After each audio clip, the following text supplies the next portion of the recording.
You are now entering Video Village. Filmography perpetual, topography conceptual, photography subvisual, listography habitual, neography contextual, hagiography eventual, lithography subtextual, cacography... can't make that out. Plutography habitual, demography non-sexual.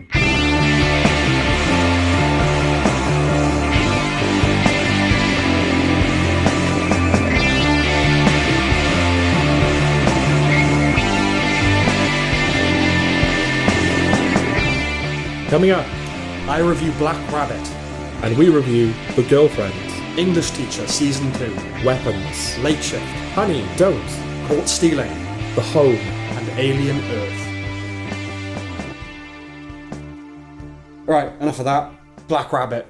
You ain't seen this. I haven't seen this. Okay. Basically, Jason Bateman, Jude Law, the two brothers. Jude Law plays the guy that runs an up-and-coming swanky restaurant where all the elite of New York go. Jason Bateman is a washed-up loser who returns home because he's in debt. He's also in debt to people in New York. And is he going to be involved in the restaurant again? He has these enforcers after him. He owes the money. Jude Law gets involved with that somehow, and he's going to owe them the money. It all goes topsy-turvy. Right. That's the plot. I don't know how much creative input Jason Bateman had. He's a producer, and he directed the first couple of episodes.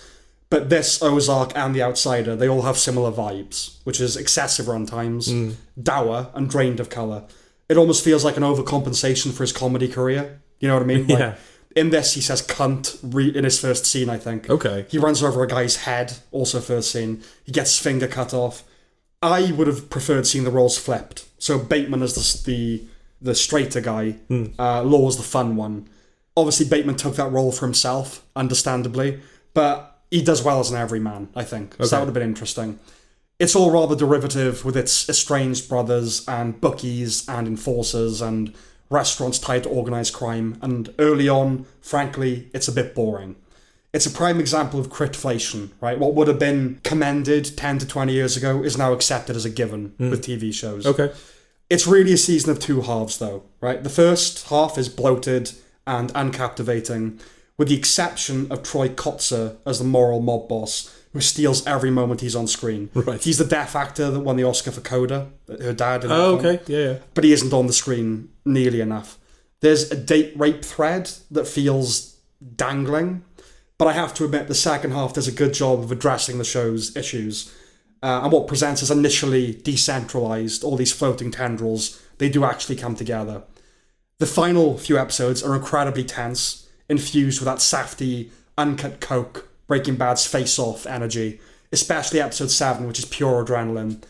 By the end, I was really wishing the first chunk had been better. I confess I watched that chunk at double speed. Okay. At which it's just about involving enough, but that's like a whole new category of criticism, isn't it? Like, it's good if you watch it at double speed. Yeah. They film New York really well, like natives, and by the end you do care for the brothers. Its increased quality in that second half doesn't change your mind about the first, but it does change your heart. Okay. The ending is pretty obvious all told, but such is the nature of tragedy.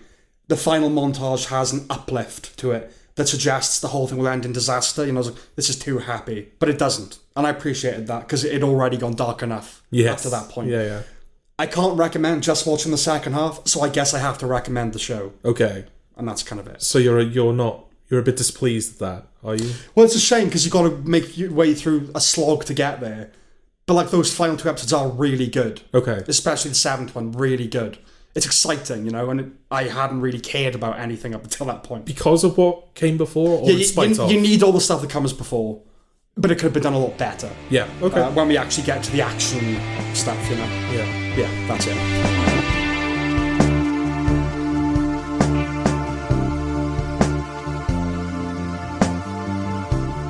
The Girlfriend.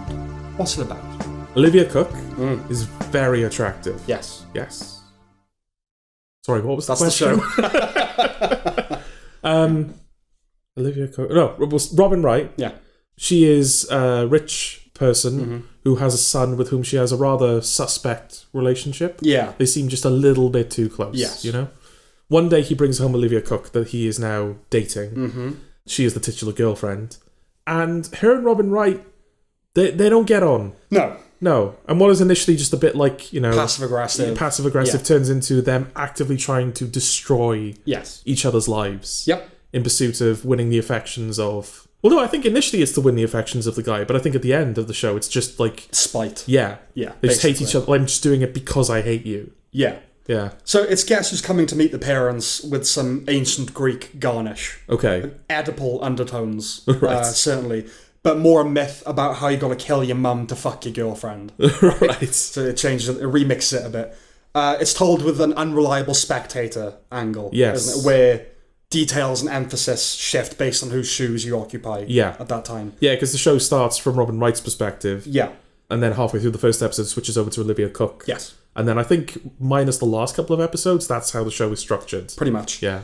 Olivia Cooke is the eponymous. Mm-hmm. Her name is Cherry Lane. It's not the kind of role I'd have thought she would take. Okay. She manages to be both stunning and likeable, which is in itself annoying, but not really. Yeah. She throws a cat out the window, which is of course endearing. Oh, behave. Her least attractive quality is that she likes the guy, Daniel, played by Laurie Davidson. It's strange, because, like, I understand that at some point, I mean, it's as I just kind of said, at some point, they hate each other just because they hate each other. Yes. But initially, it's because of Daniel. Yeah. And he just doesn't feel like the kind of guy worth fighting over. He's a tedious, foppish oaf. Yeah. Yeah. And I know girls are he's good looking and he's got money. Like, what else do you need sort of thing. But he is a bit of a wanker. Yeah. Yeah. Not anything he does. He just is a wanker. You know what I mean? Yeah. Well, I mean, Olivia Cooke, that's how she introduces herself to him. Right. He's, like, falling out of the car drunk, and then she kind of makes a wanker hand gesture towards him. And that makes him really like her, I guess. Yeah. No, he doesn't do anything, like, horrible. It's just that, he's a bit of like a, bit of a wanker. Yeah. He's that sort of guy. Yeah. Robin Wright's Laura is awful. Yes. Even when we're seeing the world through her eyes, she's hard to take. It's debatable who commits the most egregious sin in the series, like her or Cherry, but she's just worse. I think the show is trying to put you in a position where you're sympathising with both of them. No, absolutely. When it's their turn to tell the story. And they both do horrible things. Yeah. But she just feels worse. No, I agree. Because I was watching it thinking, is it just because Olivia Cooke's attractive? Is that why well, that's the thing. On her side? I don't think it's sexist ageism, right? Because I am more prone to dislike Cherry for being young and hot. Yeah. Even though it's Olivia Cooke.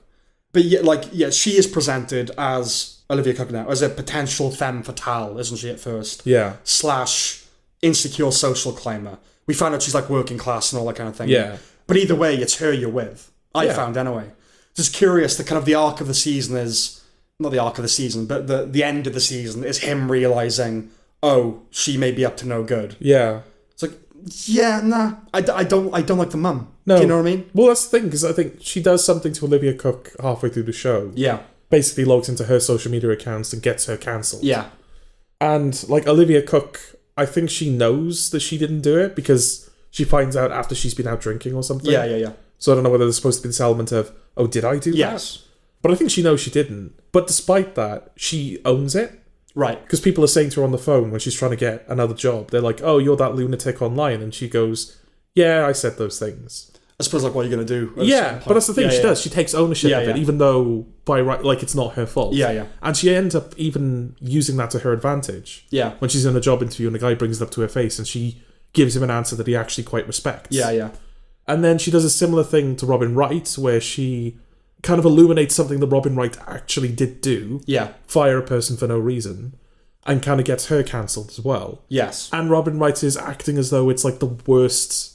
Like, she's not owning it the same way Olivia Cooke owned it. Yeah. And so, I guess just like on a personal level, I respect the Olivia Cooke character a lot more, even though she ends up doing things like glassing herself in the face and... Yeah, I think since House of Cards as well, Robin Wright's had a coldness about her. Okay. That she's kind of carried. Like, she's always got that haircut, the short hair and everything. I'm not having a go at the haircut. Right. But, like, she always looks like, what's her name in House of Cards? Yeah, that character. Claire Underwood. Whereas pre-House of Cards, it's Girl with the Dragon Tattoo, where it's the whole thing is cold. It's The Princess Bride, it's Forrest Gump, where she is warm, very warm in those films. Yeah. So it's a curious, change. But also, I think maybe just on a male level, even though Olivia Cooke has done some suspect things and may have done, like, bad things, an overbearing mum is just more unlikable to us. Yeah.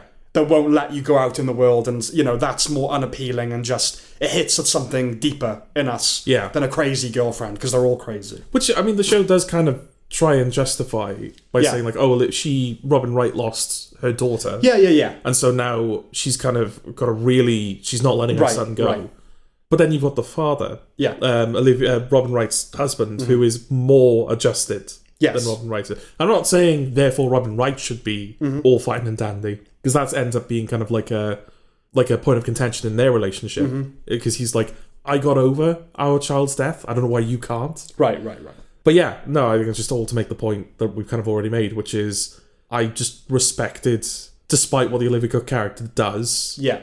I kind of respected her more because it feels like she is owning. Okay, fair enough. Whereas Robin Wright isn't. Robin Wright is constantly being like, "Oh no, I'm the victim," while doing equally as horrible things. It seems that you've sort of applied a scale to it, like a logic to it. Like, here are the reasons why. I don't think there's a rational explanation for me. It's instinctive, because like if we're going to do like the tally, I don't know who does the worst thing. It's very debatable. It's not like Robin Wright does worse things or behaves in a more reprehensible manner. Yeah. It's just that instinctively, on a gut level, she is less appealing to me than Olivia Cooke. And it's not just the superficial stuff. Okay. It's because she's a suffocating mum. Yeah, I mean, that's the conclusion I arrived at. Because I was in a similar position to you, where I was going, right, I think the show wants me to like both of these characters, or to feel similarly about both of these characters. But I like that one much more. But you think it's for an intellectual reason rather than an instinctive one? As I say, that's just what I've arrived at. Fair enough. But I do think it's a failing of the show.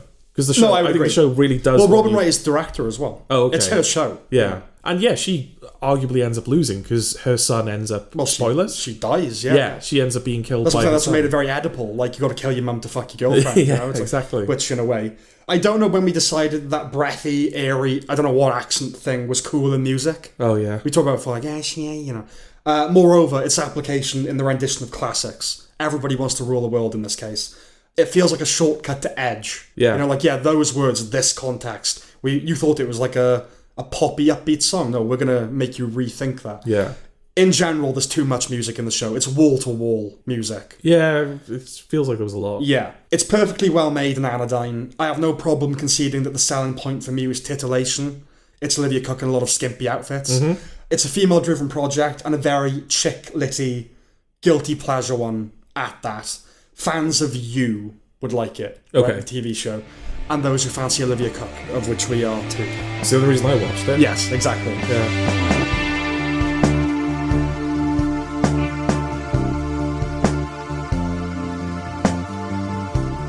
English Teacher Season 2.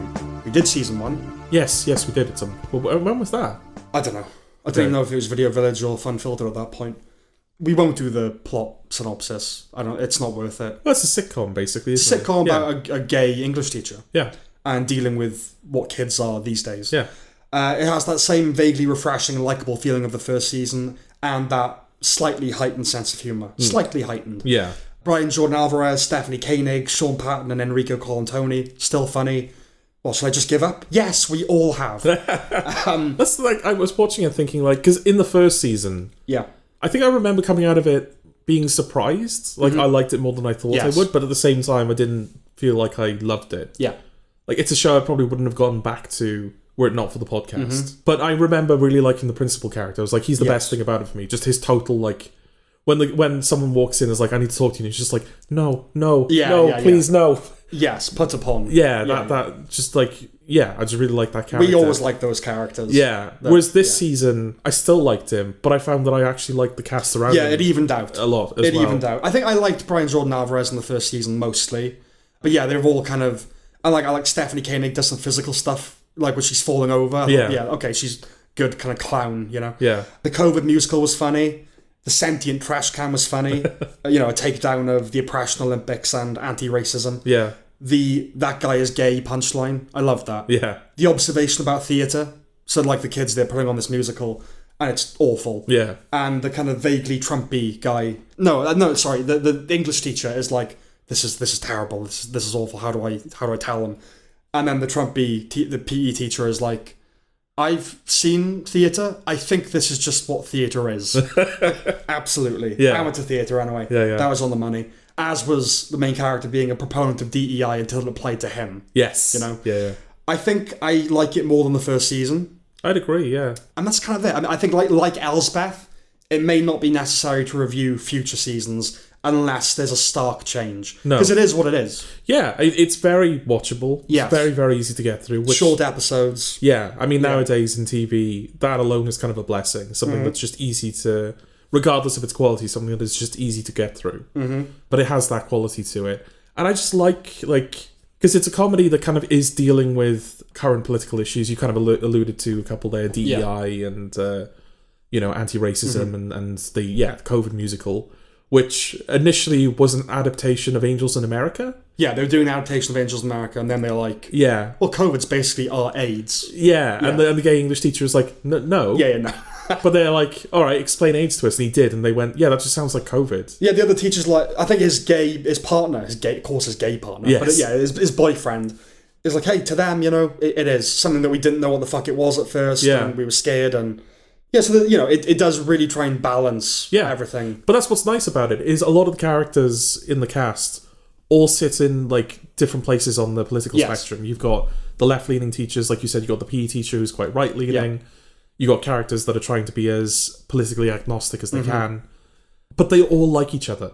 Yes, they all clearly like each other, and the show likes them all as well, because it doesn't feel like it's ever dismissing the Trump guy, or pedestaling the left people, or even the Trump guy. It feels like it's just going, these guys are just friends, regardless of what their views are. They're able to put that aside. Yeah, and it doesn't feel like they are, the whole thing is about reaching one big resolution. No. Sometimes episodes ends with a nice statement. So the DEI stuff, the main character finds out that he was a diversity hire. Yeah.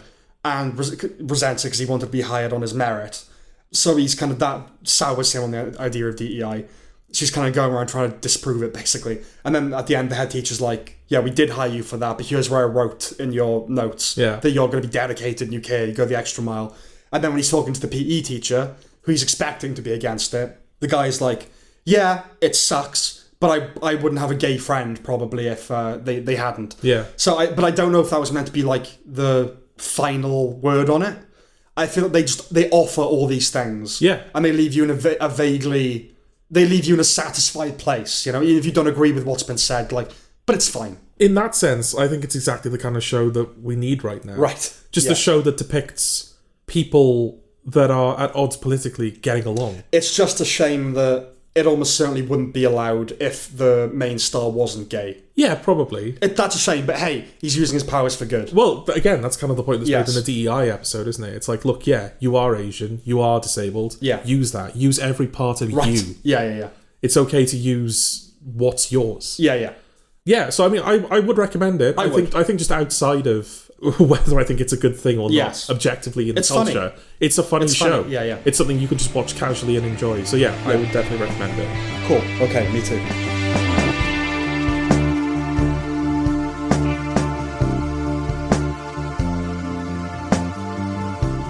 Weapons. What's it about? No. Actually, this is a difficult one. I don't know if we can... I can give you the premise. The premise? Yeah, okay. Yeah. Well, that's always what I'm asking. I never want you to do the cliff notes on the entire film. Well, if I'd known that prior to this. So Weapons is a horror film. Yep. At 2:17 a.m.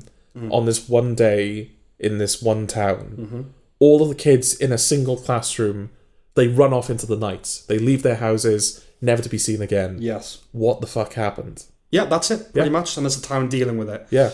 So I'm drawn to anything with a mysterious presentation. Yeah. So that premise, along with myriad other factors, places this right up my street. Yeah. The premise is creepy and a great jumping off point for a horror film. It's a great start, it's like a Twilight Zone episode. But that opening where the kids leave their houses en masse, arms spread like airplanes, is not so much executed with sinister discomfort as a bittersweetness. Yeah. It's bizarre, and that establishes off the bat the off-kilter and downright counterintuitive palette of tones with which the film will paint. Yes. Right? Yeah. There are plenty of creepy moments, though none that personally linger in my bones. I don't know about you. I mean, there's imagery from this film I'm going to remember. Imagery, yes. Yeah. But none that I would like, scariest moments of all time. No, I wouldn't call the film scary, but I'm going to remember that BD Wong scene for a while, I think. Not BD Wong. Not BD Wong. Benedict Wong. My apologies. They both begin with a B. They both end in Wong. Okay. I'm sorry, okay? Yes. I knew I was thinking of the right person when I said it. You were picturing the right person. Yeah. You said a different name, and that is the problem. I just misspoke. Okay, sure. There's many a dark corridor. My nerves were definitely electrified at points. There's plenty of humour, some of it slapstick even. Yeah. There's ultra-violence and Gru, involving not one but two head smushes, a la Drive and Irreversible. Yes. The cast is very solid across the board, but the standout, of course, is Amy Madigan as Gladys. Oh, yeah. A true creature, poised to become a horror icon, who lends the film the psycho-biddy dimension. Yes. Not to mention the Brothers Grimm, Hansel and Gretel specifically, and Stephen King. The whole thing is a bit grim, so to speak. A dark fairy tale, but in contemporary America. The town and collection of characters is very King, and Twin Peaks is in there too, I think. So Zach Cregger, the writer-director, he cites Magnolia and Prisoners as influences, and both certainly sprang to mind for me. I don't know about you. Yeah, absolutely, yeah. But more than Magnolia, Rashomon. Well, that was kind of the biggest surprise for me, is when we started watching it. The film is, it kind of presents that opening where it's a child narrating and going, these children ran off into the night, nobody knows what the fuck happened. And we see, it cuts to like a school hall meeting where all of the parents are furiously demanding answers. And the focus character is Julie Garner, who was the teacher of that class, because only one kid stayed. Everyone else in her class specifically are the ones that disappeared. Yeah. So naturally the parents are like, she knows something. Of course. But, she appears not to know something. So she's the character we're following. Yeah. Very sensible character to follow. And then, 15 minutes, 20 minutes in, we start following Josh Brolin, who's the father of one of the kids. And then we change characters again and again and again. And so the film is told from the perspective of 5 or 6 different characters. Yeah, and not one vantage point where it's like someone gets shot, what happened. Yeah. But one occurrence. There are moments where the timelines cross over. Things overlap. But each new character fills in a bit more of the overall picture. It never felt like... Sometimes I think when you've got films like that, there's a moment where you see one character's story and then you see the next character's story. And you feel like sometimes the film is going, see, this is... Now we're at the bit that you recognise. Yes. Isn't it clever that we did that? Not like that at all. No, not at all. Not in Weapons. Because like you said, each character is filling in a different gap. Yes. To the point where I think the third and fourth character, we've got a cop and a junkie that he encounters. Yes. And they feel so disconnected from what's happening. Right. You're kind of going, what's this Where's all this about? going? Yeah. And it does, in fairness to it, loop back around to really make total does. sense. Yeah, it's a Rashomon horror. The film, like I said, it's structured as chapters, and we piece the thing together. Now, I don't know that I wanted it pieced together. Okay. And I have to confess, for a film that has loomed so large in the culture, we're so late to this one. Yes. And something that took us a while, like I said, to get to, I'm somewhat disappointed. Oh. I must say. Okay. The film is at its strongest in the first half, for me, where you're facing this arbitrary vanishing. Then it starts explaining itself, and it loses something for me. Okay. I know I'm the only person in the world that thinks this. Yeah. Right? Everyone loves this film, so I concede that. I know that. But the fact is, to me, every child in the class disappeared except one, and we never knew why, is infinitely spookier than kids went missing, here's why, right? Now, here's the thing. That's not what Zach Cregger wanted to do. No. That's fine, right? What I'm asking for necessarily implies a different film with a different purpose. Totally different film. And different ends. Yeah. I get that, right? This is not... I'm not trying to fix the script. I'm asking for a different script, script, essentially. It's the evergreen conundrum of the mystery box. We think we want answers, but they're never as satisfying as the questions. Okay? Which is why you have to directly confront ambiguity, which The Leftovers is the go-to, right? Did it beautifully and better than anything else, and that might actually be the insurmountable paragon. That might be the final word on ambiguity. But there are ways. There are still ways to do it. That said, while we leave with a literal understanding of what transpired, there's discussion to be had about the metaphor, I think. Right? Okay. What's it about? What do you think it's about? There's quite a lot in there, isn't there? That's the thing. There is a lot in there. Yeah. I mean, the title of the film, Weapons, comes from the fact that, in a sense, these children are being... This is all spoilers, right? Yeah, we have... Yeah. Yeah, we can't talk about it without spoiling it, so... Not really. Not if we're going to discuss what we think it's about. Yeah. So I guess before we get into that, I mean, I would certainly recommend it. It sounds like you're a bit... No, I'd recommend it. Okay. It's a good film. Yeah. I'll come to more on that, but no, it's 100% a good film. It's just it wasn't made for me. No. You know? But you have it within you to put that aside and yes, say, but we'll get to all the things I think are very good about it. Yeah. But yes. Okay. Yeah, so the children have been weaponized in a sense. So yeah, I don't know whether there's stuff in there about like the mistreatment of children or kind of, that stuff like that. It's a film that I'm finding difficult to untangle. I think because it's all of its constituent elements are so well layered over each other. It's hard to kind of pick it apart without... Well, it's just hard to pick it apart, I think. Because I'm thinking of the film and I'm literally picturing it. It's not like I'm seeing all of the stuff that's... Well, I just think, in terms of coding, right? Children, weapons. What's the first thing you think? School shooting, yes, right? Yeah. Okay, so we have to acknowledge, walking into it, that's what you're thinking. Yeah. Right? And so while I was mostly spared the details of the film before seeing it, which is to be commended, I commend the online community for basically keeping stum. One thing that did break through was something about a hovering gun. Okay. Now, in the film, it's a dream sequence, which, okay, fine, you can do anything in a dream sequence. Josh Brolin is walking to this house and he sees an automatic, an AR-15 or whatever, hovering over this house, a massive AR-15. And a lot of people who've watched it have been like, that's the one moment where I was like, what the fuck? Yeah. Those are like moments I like, obviously. Yes. But I don't think Weapons is the kind of film that can be decoded, right? That once you solve X, the whole thing unfurls. We go, it's about school shootings. Now everything locks into place. I don't think it's that kind of film. I think it's flirting with a bunch of themes and motifs to create a mosaic. And that mosaic is danger to kids. Okay. I think the film is about danger to kids. You can't convince me that school shootings are not part of the picture. At first, that's what I thought it was, right? Either there had been an actual school shooting in the universe of the film, and everyone was dealing with it in the context of this dreamlike overlay. Right. Do you know what I mean? Like, we've all imagined that the kids left their homes. Or that was the analogy propelling the narrative. An empty classroom, just one kid left, the shooter maybe, or just the boy that lived. The teacher anxious to speak to him because they're the last ones left, survivor guilt, that kind of thing.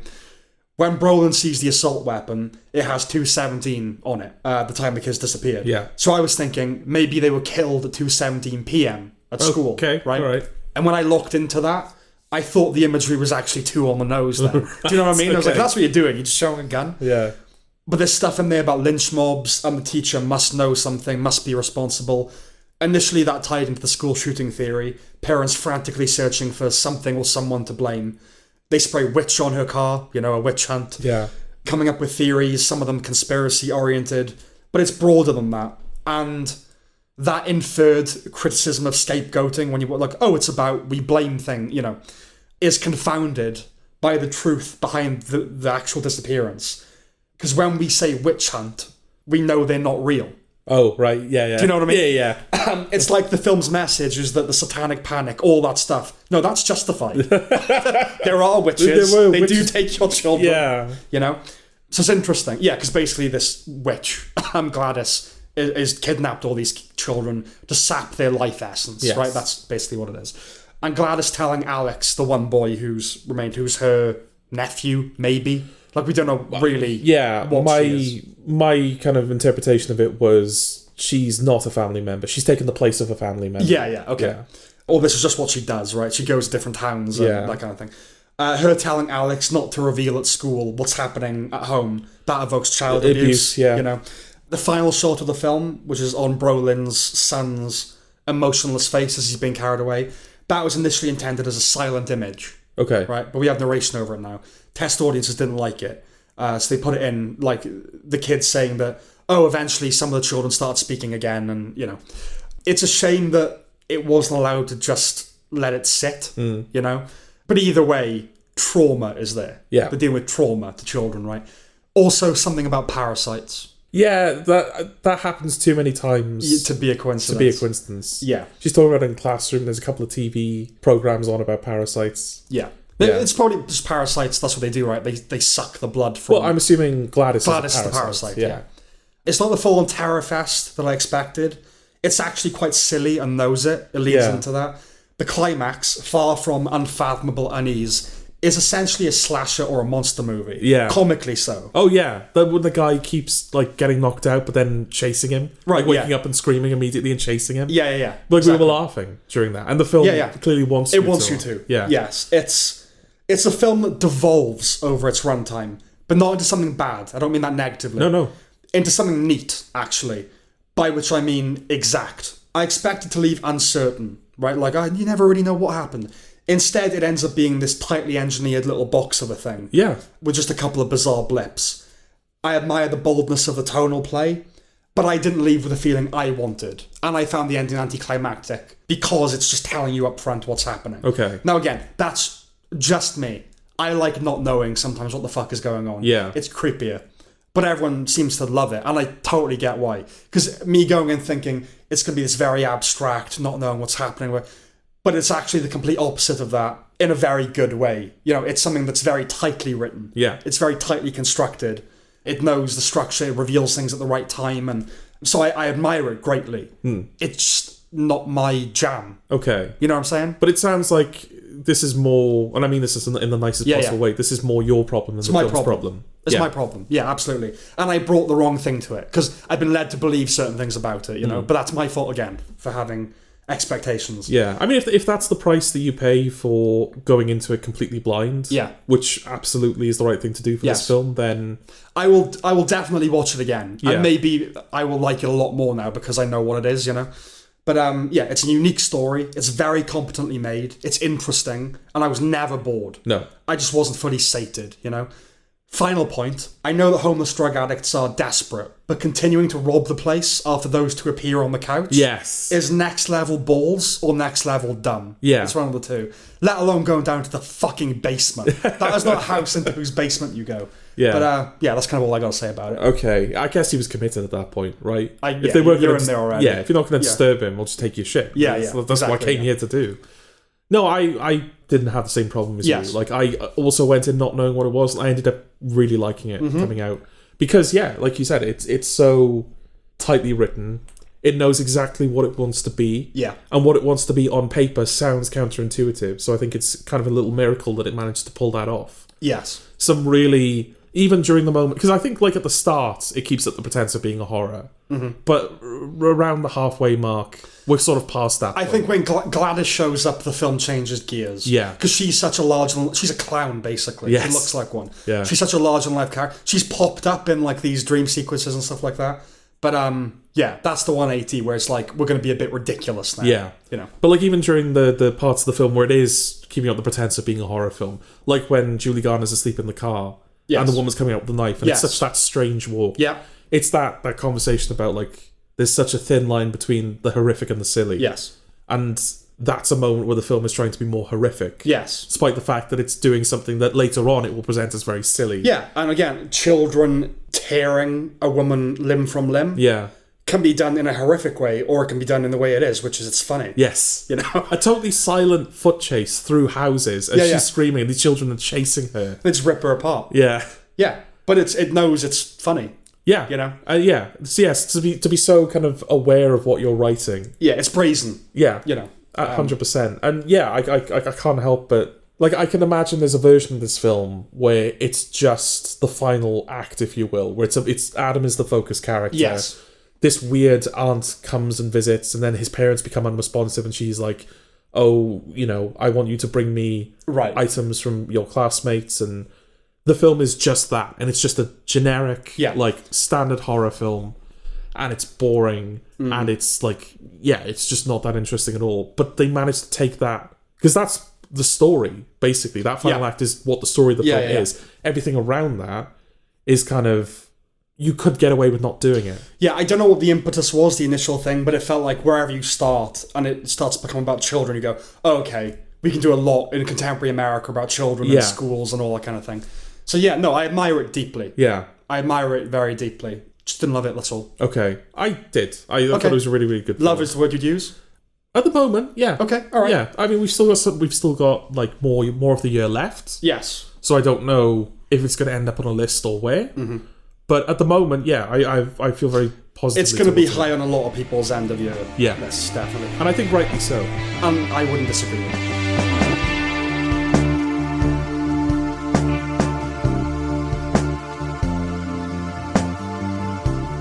Late Shift. What's this one about? Oh, you know what I should have done is I should have learned this bit in German. Or Italian or French. Or Italian or French. I assume it's German. Because she's German, right? The main character. In Switzerland, it's like Belgium. They speak 3 languages kind of equally, sort of thing. Oh, right, okay. Okay, because there's a moment where she does that in the film. Yeah, She's speaking French to someone. I just assumed that was like, oh, she's a cultured person, so she understands the language. German is, I think, her mother tongue. Yeah. The actress is German, I think. But yeah. Late Shift is about a nurse working a late shift and how horrible that is. In a world with underfunded hospitals and the like. Yes. Floria, I think is her name, isn't it? Okay. It's a no-nonsense European drama, like The Teacher's Lounge from a couple of years ago, which she was in. Leonie Benesch, I don't know exactly how you say her name, but she's now played a teacher, a nurse, and a principled reporter. Yes. The duty of care triptych, right? She's someone you trust on screen. Here, as usual, she's smart, believable, and mature. She's one of my favourite new actresses. Yeah, she's good. Like, she starred in 3 quietly brilliant films in a couple of years, and I am more than happy for her to stay under the radar to keep pursuing quality while I maintain a sense of gatekeeping insiderness. Right, okay. But I hope her star rises if that's what she wants. Yeah. The first thing Floria does on shift is change an old lady's incontinence pants. I really don't know how they do it. You know? Yeah. I have nothing but respect for good nurses, but it's hard to know whether the reality is quite as hectic as is depicted. Sometimes it must be, for sure. But I've seen plenty of nurses just gathered around the station, drearily gabbing. Well, to be fair, that's the NHS. Exactly, yeah. This is Switzerland. And they do make a point at the beginning of the shift saying to her, look, there's just 2 of you today. Yes. There's only the 2 of you, and you've got a student nurse, and we're over capacity. Yeah.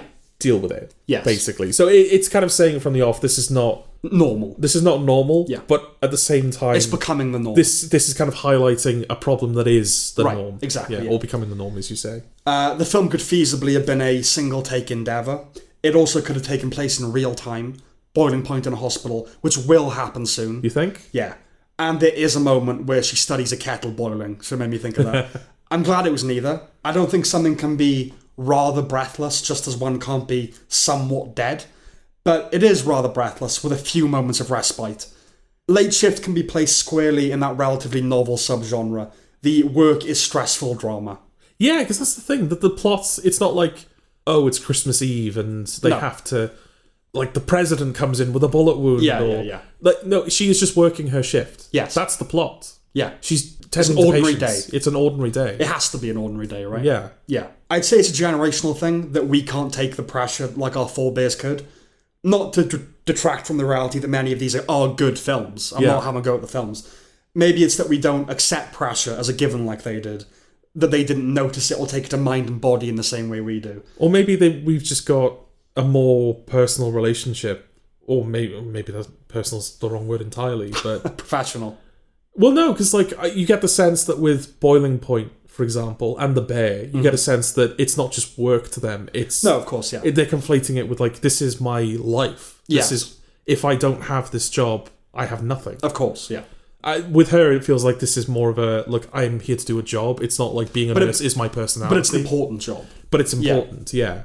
And I guess if you're going to do a show about chefs, yes, you have to kind of... turn up the heat. Yeah, you have to justify to an audience like, look, this is more than a job to them. Otherwise, why the fuck are we bothering? Especially if it's a pretentious restaurant kind of thing. Yeah. You know, yeah. But I do wonder if maybe that's a factor as well, is that people are kind of... Like, maybe back in, in our parents' generation, a lot of people were doing their jobs with the knowledge that this is just a job. And that's what I'm saying. Myself. I think our generation... Whereas now, it's spilling over into like, oh no, but this is my life, you know? Yeah, much has been said about our generation prioritising more of the work-life balance. Yeah. Which I'm all for, obviously. Yeah. But feels like that can sometimes be a euphemism for not. Yeah. You know. I'm not one to judge, but you know what I'm saying. Yeah. I've seen some comparing it to the works of Aaron Sorkin. Not quite. Why? Well, because there's a lot of talking shop in corridors, I think. That's basically it. Okay. That's kind of it. Walking and talking in corridors. But there's also a lot of not talking. Yeah, no, I don't agree with it at all. But that's the one thing they have in common. Floria stops a woman with an oxygen tank from smoking, who responds, fucking Philistines. Even as someone who's now officially an ex-smoker, minus the cheeky drunken drag, that made me like her a lot. Right. It's like, yeah, don't fucking try to stop me. Well, I think that's a good indication of like what the film is and what level the film is operating on. Right. Because I could imagine a version of this film where she blows up one of the wings. No, exactly. Yeah. Her smoking next to an oxygen tank, that is set up for later on, where it explodes and that's the big crisis that Floria has to deal with on her shift, where it's basically just her. Yeah. But it's not that film at all. The big crisis is that she throws a guy's watch out the window. Because he's being a cunt. Because he's being an absolute cunt. Yeah. And she has to get it back. Yeah. That's kind of it, really. There's a song called Hope There's Someone by Anthony and the Johnsons, which plays the film out. If you, it's a very distinctive song. The singer has a very distinctive voice. You'd know it if you heard it. I personally wouldn't have opted for that. It felt like an on-the-nose, emotive choice for a no-frills film. But that's really a nitpick. The film ends on a moment where we very subtly leave the bounds of reality. Another contrast, but one which worked well for me. I don't know about you. Yeah, I mean, it's immediately clear what point they're making. Yes. And I think it was a point best made by slightly leaving the bounds of reality. Yes. So I would say you can forgive it, but I also don't think they did anything wrong. There's nothing to forgive. Yeah. There's 12 Years a Slave. There's nothing to forgive. Finally, we get text over black informing us about the dire shortage of nurses globally. And that's a bit of social messaging with which I'm fine, obviously. I just didn't know it was that kind of film. It does slightly recontextualise the film that came before, didn't it? Because when you're watching it, you're just watching it thinking, well, this is a film about... This is just a film I'm watching. Yeah. But when you get that text at the end, now it feels like the film exists to make that point. Which it may have anyway. Yeah, and I'm all for letting things speak for themselves. The more you can do that, the better, you know? Like, how many people have brought up Breaking Bad? God, if Americans didn't have to pay for their healthcare like that show wouldn't exist. Yeah. That's not at all what the show is trying to do. No. But you still notice that stuff, you know? But yeah, it was fine. I was fine with that. The film was more than fine. Okay. I really liked the film. Okay. That's all I got to say about it. Yeah, I mean, there's going to be a slight barrier for entry for some people. Yeah, it's a foreign language film. Yeah, it's a foreign language film, and it's like you said, it's that kind of new little niche subgenre of fucking hell work. Am I right? Yeah, and it's a drama without a gimmick. Yeah, you know, it's a drama. It's just an adult grown-up drama film. If that's what you want, that's what you get. And it's a good version of that. So I'd recommend it on those merits. I just don't know who to. Yeah, sure. Just people who want to try something a bit different. People who like film, you know. Okay. It's not the kind of film that if you're not into it, you're going to go, ugh. You know, it just might not be your thing. But it's a straight up drama, you know, everyone can relate to it. So, yeah, okay, that was Late Shift. Okay.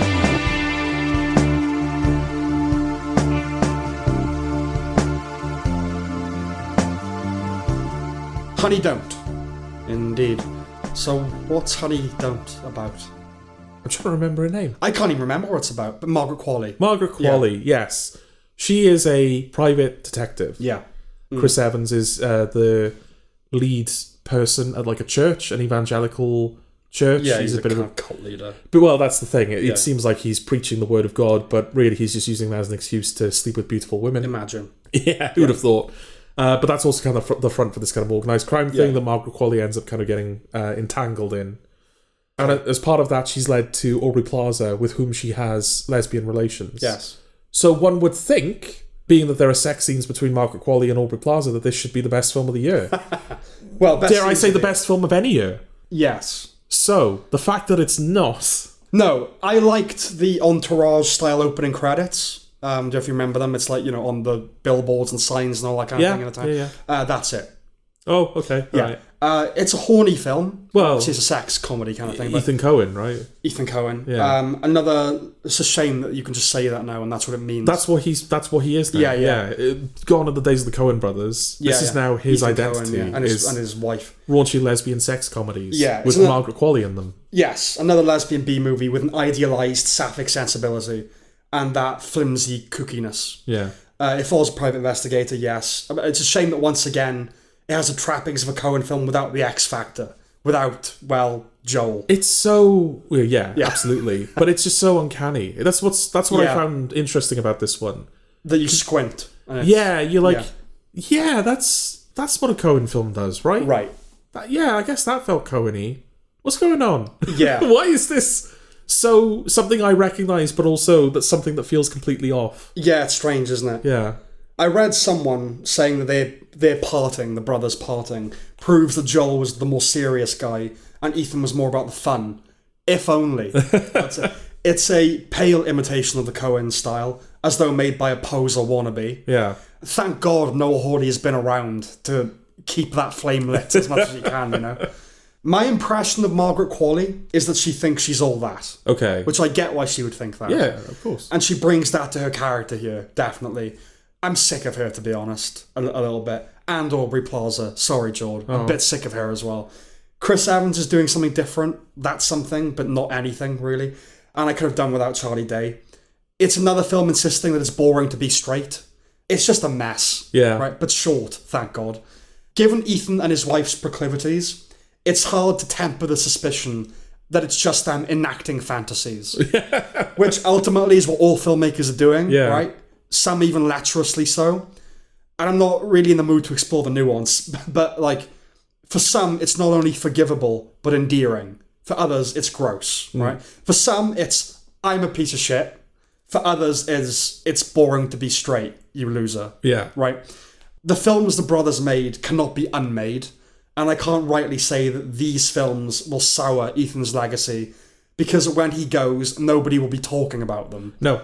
They'll be talking about Fargo and No Country for Old Men. But he's not helping the case. You know? I hate these films. I really hate them. This was his chance as well, 'cause after, I can't remember the name of it. Driveway Dolls. Driveway Dolls. Yeah, after Driveway Dolls. Where he had those bizarre, like, PowerPoint bouncy transitions. Yeah. And that also kind of had the same problem, where it was like, yeah, that's kind of Coen-y dialogue. They're definitely they're the same thing. It's like, it's his Three Flavors lesbian trilogy. Yeah, I mean, we just talked about Weapons, and that was Zach Krieger's second film? Second, as far as I know, Barbarian being the first. Yeah, Barbarian being the first one, which is an interesting watch, but it has problems. It has problems, yeah. All of which were pretty much remedied by Weapons. Yeah. So why, Ethan Coen is not a brand new filmmaker. He's made good films before. But it's like, that's the thing, he has proven himself, so is now he just doing what, like, he wants without the craft? That was going to be my follow-up question. Is he just at a point in his career where he's like, well, I've made my masterpieces. I'm just doing what I want now. Right. I'm doing what I want, but without any obligation to quality control. Do you know what I mean? It's pretty much. I want that to happen now. Who's going to tell him no? Happen.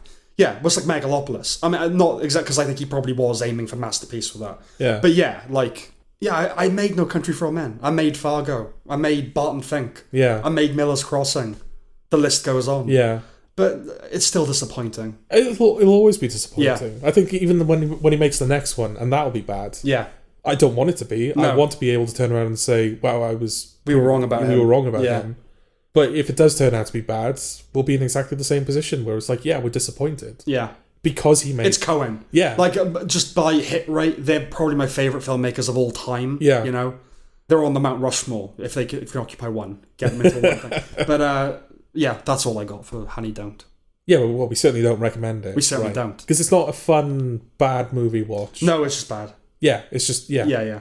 And not even Aubrey Plaza and Margaret Qualley. There's another woman as well that's fucking stunning. I think there's a few of them. There's like a French woman, I'm assuming. I think that's the one I'm talking about, yeah. But like, that, again, that's like, that's nice and everything, but we got porn. if that's what you want, go whack on. I don't want it as my movie. But Margaret Qualley and Aubrey Plaza are not doing porn, are they? So I guess this is, in that sense, this is as close as we're going to get. Yeah, sure. But I mean, is there no porn actresses that you find? Let's not get into this. No, I'm just saying, I guess that's the appeal, right? Yeah, of course. Because you can say that about anything. But yes. I guess the idea is that they're not doing porn, which is why I want to see them. As close as they can get to it. Yeah. Right, okay. But we don't recommend No, absolutely not. It's another stinker, unfortunately. Yes. It's not titillating, it's irritating.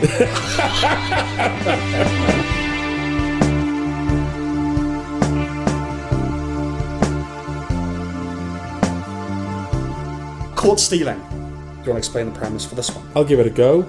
Austin Butler. He's an LA guy living in New York in 1998. Yes. Because that's when the film's set. He didn't time travel. He did time travel, no. No. He's just like... That'll be a blasé way of explaining the premise, won't it? What's Back to the Future about? It's about this bloke in the 50s. Yes, but crucially, he's not from the 50s, is he? Oh, I guess not, yeah.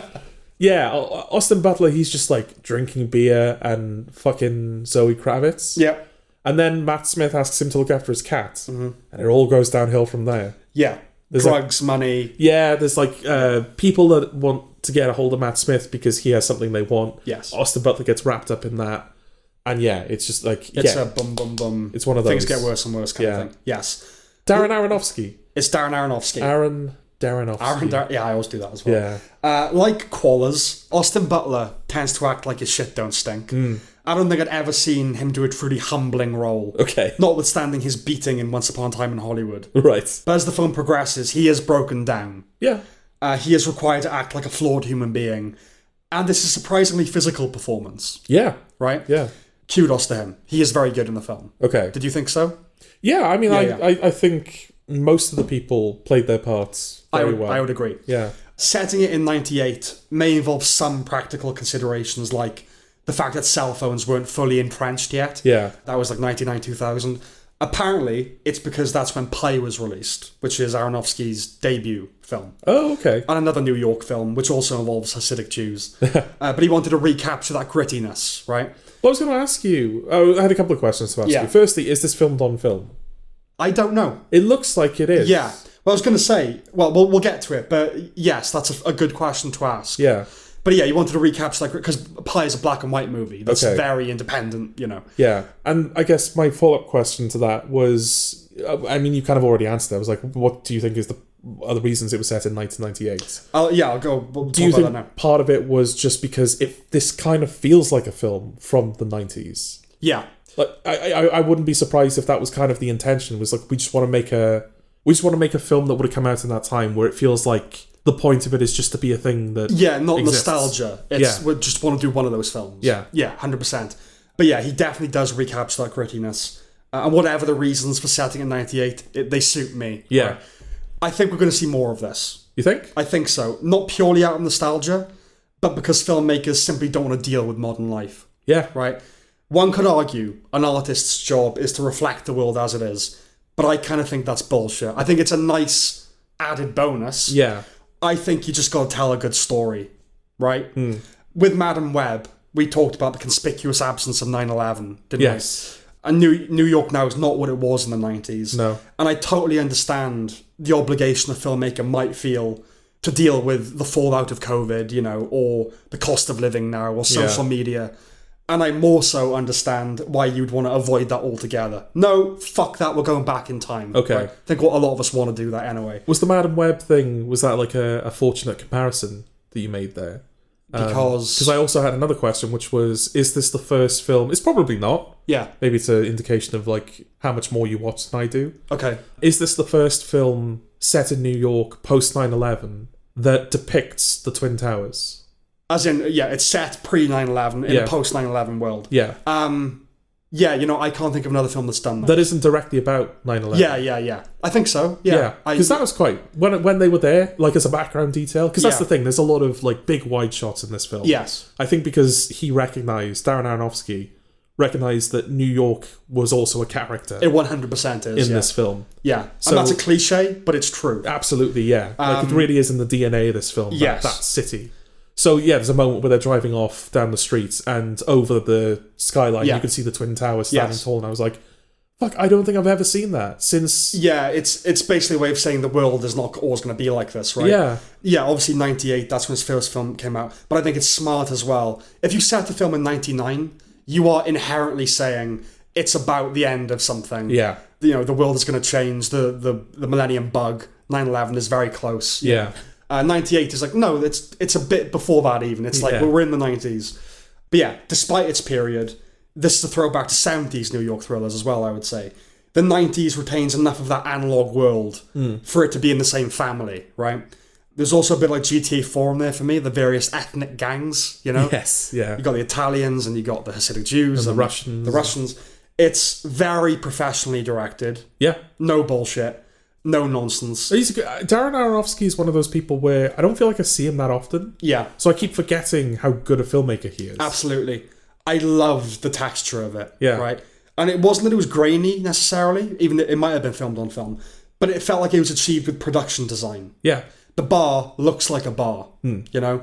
And on some level, a New York bar in 1998 is where I always want to be. Okay. There's a part of me that always basically wants to be there. Yeah, yeah.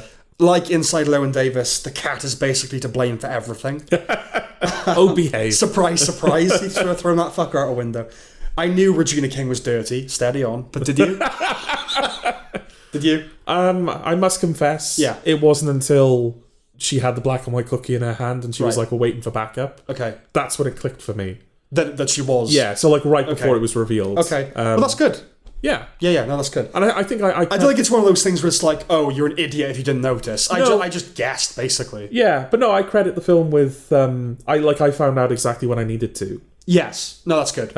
So yeah, I give the film full credit for that. But that was another nice thing, and it is all these various ethnic gangs. When does race become an issue? Exactly. It never fucking does. I think it goes on a fraction too long. Just a fraction. Yeah, the Hasidic Jews, they bring him to... Yeah, their stretch is like, I love D'Onofrio and Schreiber. Yeah. But yeah, that stretch is like, okay. When he's meeting the family, that's where I was like, oh, okay, this felt like it was racing towards the end, and now we're kind of taking a beat. Yeah. I don't want to sound too critical about it, because I like that scene. Yes. And I think that their bit in the film is justified. Yes. But... yeah, that was the moment where it felt like it was threatening to lose some momentum. Yeah, just because it's very propulsive, and it's kind of a 2-hour movie, and it maybe should be like 1:40 or 50 or something like that. But it has a nice circular payoff with the car. Yep. And it's very entertaining. Yeah. It's a proper return to form for Aronofsky. It's his best film in a very long time. I know people liked The Whale, but they liked it for Fraser. Like, I'm not a big fan of that film. And he's had his like experimental, his Mother and his Noah and everything. But certainly since Black Swan, it's his best film. Yeah. I think it's better than Black Swan, I would say. Potentially, yeah. But yeah, my final point. There's a rather needless sex scene between Austin Butler and Zoe Kravitz. Right. Only to say, I'm telling you, if your partner is an actor, we like to think we'd be enlightened, but you can't be okay with that if you're the boyfriend or girlfriend. Oh, right, okay. You know what I mean? Just how fucking like full on it is. Yeah. Anyway, I really, really liked it. Yeah, no, I would highly recommend it. I got to give props to the cat as well. It's a well-behaved cat. It's a very it's a practical cat, Sam. Practical cat. Isn't that a cats thing? Practical cats, but Buckbucker cats. It's one of the Angelical cats. Angelical cats, yeah. Oh yeah, funny that when after Matt Smith dies, spoiler alert, because it's Matt Smith's cat, but Austin Butler ends up kind of forming a bond. That's an 80s punk, which I liked. That it's like Matt Smith's no punk though, is he? No, he's not. But I did like the fact that it was a 90s movie, but people still dress like that now. There are still people who do that, you know. They don't all have to be with 90s, like they don't have to wear grunge shirts and everything. No, I can't help, because Matt Smith isn't in the film much, which did disappoint me a little bit, but I think he's in it as long as he needs to be. He makes an impression. Yeah. But yeah, in the first scene when he's just like, the neighbour is like, can you keep it down? He's like, oh, fuck off, you cunt. Yeah. And I'm just thinking of how foppish he was as the 11th Doctor. I know, I was like, one of those feels right, and one of these doesn't. Yes, no, I would agree. But yeah, it's a real cat. Yeah. That is doing all of its own acting. Other than the Twin Towers. Yeah. It feels like everything is real. It feels like everything's real. I think there's one moment where the cat hisses at Regina King. Yeah. That might have been enhanced with CG, presumably because they couldn't get the cat to hiss, because it's such a well-behaved cat. But yeah, it does, it hits all of its marks, and it's... Yeah. It's that perfect balance between, they haven't asked it to do anything that a cat wouldn't naturally do, and yet it's all working for the story. Well, it didn't occur to me to compliment the cat, not just because I'm a hater, but I think the fact, it's so good, I didn't even notice it. It's definitely a thing that the cat is a lot more central to the film than you would think. Yeah. It's really kind of at the heart of everything. Yeah. But I never even thought about it. It just shows how good it was. Yeah, absolutely. Because again, there's a version of this film that would have been made where that's a CG cat. Yes. Because we can't get a cat to do what we need it to do. No, they got a cat. It's a real cat, and I think the film is a lot better for it. Because it's one of those things where, you just said, I never really thought about it. Yeah. But if there was a CG cat every now and again in the film, that would have ruined it for me. Absolutely would have, Yeah. No, the texture of the film, just the feeling of it, the time. Yeah. High recommendation. Yeah, I liked it a lot. Yeah.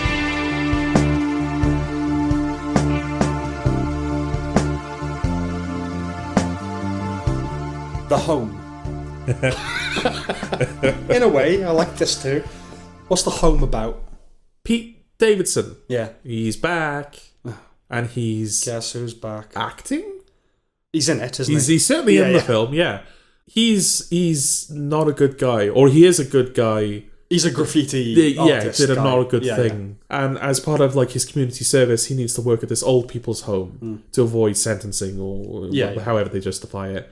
And he goes there, and immediately... Shit is weird. Yeah. It's a horror film. There's your that'll do. Written and directed by James DeMonaco, the originator and creative leader of the Purge franchise. Okay. Before this, he had produced nothing good ever. Okay. And now he has produced nothing good ever. That's certainly the case. Pete Davidson is really just an unpleasant object, isn't he? Like an unpleasant screen presence. Would you agree? No, absolutely. Yeah. It's so, like, it's one of those things where, having now seen him in this, why Pete Davidson? Yeah, I don't know. It's stupid big mouth, right? Yeah. His dramatic chops, and those chops are considerable. Yeah. They've got salmonella, right? His serious acting is like uni acting. Yeah. The vibe he admits, I felt it 1,000 times before. Someone trying really hard to be natural. Yeah, well, I mean, there's your first big red flag, is that this is a serious horror film. Oh, yeah. Yeah, no, it's not like Weapons, where it's got this kind of thread of silliness that goes through it. No, this is a serious horror film that is being spearheaded by Pete Davidson. Right. And actors have done it before, where they've jumped tonal genres. Of course. Leslie Nielsen is obviously a big example. Serious actor. He took that and he applied it to comedy, and it was a winning formula. Mm-hmm. Pete Davidson does not have a winning formula here, because I don't know what he's supposed to be doing in this film. I mean, I know what a good actor would be doing. Yeah, but his performance here is arguably more limited than Ice Cube's in War of the Worlds. It's funny. I think that would make an interesting companion piece. Yeah, if you were to ever want to put yourself through that, schedule the suicide night of screenings. You watch. Wow, that's a question. Would you watch The Home or War of the Worlds first? Which do you watch first? Yeah. The Home. You watch The Home first. I think War of the Worlds has more laugh out loud things in it than The Home does. Yeah, you watch War of the Worlds as a treat to end the night on a... That's what we did. More positive note. The night that I turned 30. That's what we did. A film we'd already seen. We'd already seen, yeah. But we had a friend with us, and we were like, we gotta do this. And we chose not to watch the rehearsal with him. That's true. Instead, it was to watch something good. Okay, But yeah, it would make an interesting companion piece, because again, they're totally different films. War of the Worlds is like a I don't know what that is, but The Home is again serious horror film. But they both kind of have the same big central problem, which is that their leads can't act. Yeah, but I would say at least Ice Cube's single facial expression was in the right family of facial expressions. Yeah. I do have to admit, this is the first time Pete Davidson's made me laugh. Okay? His terrible acting does make it a funny watch. I wasn't bored. I can definitely say that. Yeah. There are a couple of times where other characters say to him, "You look tired," or "You look flushed." If only. He looks like one thing, and that is Pete Davidson. Yeah.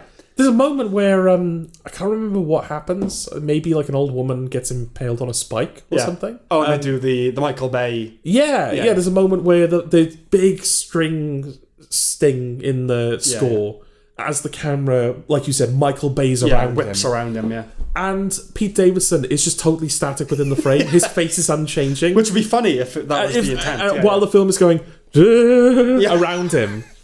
Yeah, you're right. You said it before. It's like the film has to act around him. Yeah, the film has to act on his behalf, because he gives so little. Yeah, he's just there. He's a static thing there. Yeah. So the camera has to be creative around him. Yeah. It's actually like I can see like a fun... That would be like a fun challenge. Yeah. How do you make something interesting if your lead is fundamentally uninteresting? Yeah, or you make a film where it's like in the film somehow you've got a lead that is just like totally oblivious to this horror film that's happening around them. Yeah, gormless. Yeah, but that's the thing. They spend the whole film gormless in the face of total terror. Right. Yeah. Yeah, that's something. Yeah. But the sense of hilarious failure is emboldened by an absolutely shite script. Because he's not the only problem. Don't get us wrong, he's not the only problem. No, but he's the one you first noticed. Yes. And misguided direction with unnecessary close-ups and all the usual telltale signs. It's a bit of Rosemary's Baby and quite a bit of The Shining, with the two girls and the axe and the black and white photograph and him espying two people in flagrante delicto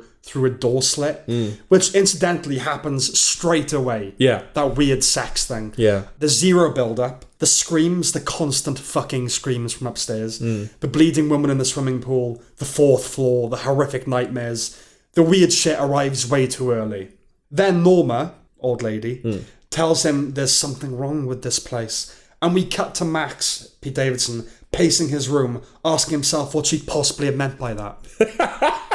Yeah. Norma is played by Mary Beth Pale, known to us as Jackie Florrick from The Good Wife. Yeah. And I have to say fair play to her, she doesn't appear to have aged since then. Hang on. But her and Bruce Altman and John Glover and Jessica Hecht, all these solid character actors, You weep for their involvement when they have to deliver lines like, "That's what makes us fuck so much." Yeah. And we've been sucking on Dia's teat with a straight face. Yeah. You know? Yeah, I mean, are we reaching the point where we're talking about the twists at the end? So I don't want to jump ahead if you've got that planned. Not quite yet. Okay. After Norma dies, Max sits down with John Glover and asks, "Do you really think Norma would kill herself?" And John Glover responds, "Where's this coming from, son?" Maybe because there were 1 or 2 methods at her disposal before hurling herself onto spikes. Yeah. Right, you leave, if you're that character, you leave way before Norma dies. Yeah. Right? After she dies, you definitely fucking leave. Your community service is irrelevant. I'm willing to write some things off as genre conventions, but not that one. You need good reasons for your characters to remain in a horror context. Yeah. Right? Which, to be fair, most horror films fail at. There's some half-assed thing about him needing to help them, which might have been okay if it was remotely believable. Either the writing setting a character that would behave that way, or the acting convincing us. Because the signs of philanthropy are not evident in Max. No. He's just a waster wandering about, plainly indifferent. Yes. At this point, it probably goes without saying that it isn't scary. There's a bit where a needle goes into an eye. I didn't even squirm, and that is one easy squirm. I will say, like, I kind of did. Okay, fine, it's eyes. Yeah, well, that's the thing. Yeah, when I saw the eye and I saw the needle, I thought, oh, are they actually going to do it? And then it became clear that they were going to do it, and I was like, oh, no. Okay. But I will say, as soon as I saw it in the eye, I was fine then. Right. And I don't know whether that was a failing of the film or whether that was me conquering a fear or whatever. Okay, well, good for you. But yeah, I saw the needle in the eye, I was like, okay. Yeah, that's that. Yeah. There's a vague "okay boomer" thread. I think he literally says "fucking boomers" at one point. Right. And there's a ham-fistedly inserted climate change debate on TV. You know, like, oh, the young people care, old people don't. Yeah, okay, what was the point of the storm? The only reason I can think is that... to kills... Yeah, the film needed a way of killing his foster parents without him actually killing them. Right. Which, given everything he knows at that point, he was perfectly willing to kill them. Also just horror film ending with a storm, you know? Is it that? It might just be that. Okay. To give it a bit of, life. Because they spend... Ironically, they spend no time at all building up to there's something fucking wrong with this place. Yes. But they spend ages building up to the fall. Yeah. Yeah, it might as well be called "Okay Boomer," right? But that would require at least a marginal sense of humour, and the film unbelievably isn't going for that. Max meeting the oldies was redolent of Nicholas Angel and the NWA. I don't know if you felt that as well. Okay. When they're all like, "Come in," and they're all like, he's meeting everyone. They end up actually doing a very, very bad version of Hot Fuzz, which is to imply a grand conspiracy, then undermine it, right? Because, they're just fucking with him for the fuck of it. Except the script never actually presents a coherent conspiracy. It just throws out, there are these markings and us connected to Health and Human Services. Bruce Altman explains that the fogies like to play with their food before they drain people of their essence. Yeah. A weird theme this week. Yeah. Because the film needed to happen, right? Yeah. In it, the explanation given for why Pennywise terrorizes the children instead of just eating them is that fear salts the meat, in his words, right?